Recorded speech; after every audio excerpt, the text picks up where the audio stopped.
Ramazani pason me muajin Sheval, po në këtë muaj kemi në start me startu me vazhdimin e namazit, me vazhdimin e dhikrit, me vazhdimin e leximit të Kur'anit. E dim që Kur'ani është dërmjesues ditën e gjykimit. Para Allahit s'ka njofsi, para Allahit s'ka familjar, para Allahit s'ka ke maj dop, maj varfër, maj pasur dhe të ndihmoj. Para të lumit Allah ka veç vepër të mirë ose të ligë. Ato që ka kemi bona, ajo ka me na dal neve pasqyr. E në këtë rast ne duhet të bëjmë përpjekje, e thash në fillim, Ramazani vdic, shkoj, pejgamberi a.s. vdic, kush ka met? Ai që ka me met kurri pa vdekshëm, e që është Allah xheleshanu. E Allahun vazhdimsi, jo veç një muaj Ramazan, e pret robën e tij për pendim, kërkim falje, përmendje tina, adhurim ndaj tina, vepër mirë, këto janë për 11 ditë të tjera. Jo qysh në start lodhem edhe jena lodhën Ramazan, ditën e Bajramit, pe pastrojna Kur'anin mirë, pe parfimosëm edhe pe lajna me një raft për dekor. Kjo është një gjest shumë i shëmtuar që muslimanët ndoshta ndonjëherë e bojnë.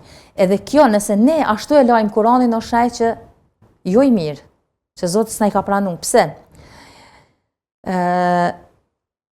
Këto janë shenja që na paraprin dietarët me mendimet e tyre, pejgamberi a.s. se na çka duhet me vepru, se kemi nevojë gjithherë ta kemi imanin në nivel të lartë, kemi nevojë. Pse Zoti e la namazin për krejt kushteve të Islamit, veç namazit nuk i ka lënë alternativa zgjedhje.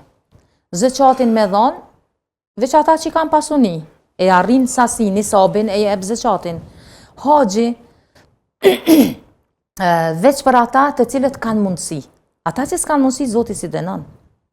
Agjerimi Ramazanit, nëse dikush është keq me shëndet, zaventson me fidje, pleqëria s'ka shërim, smundjet e rana ndryshme që sot e prekupojnë shoqërinë tonë, zaventsohen me fidje. I vetmi namazi është prej shtyllave të Islamit që nuk zaventsohet me kurrgjë. Hiç. Pse vallë Zoti e la këta?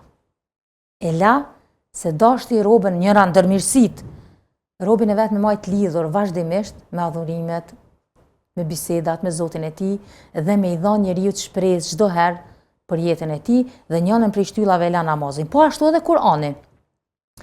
Është ajet kuranor, me leximin e ajeteve Kur'anit shtohet imani, rritet përsëritja e tyre, e për këtë arsye duhet me vazhdu edhe mas Ramazanit edhe me këtë vepër, me ditë që Zoti na i pranoi muajin e Ramazanit, muajin e bekuar.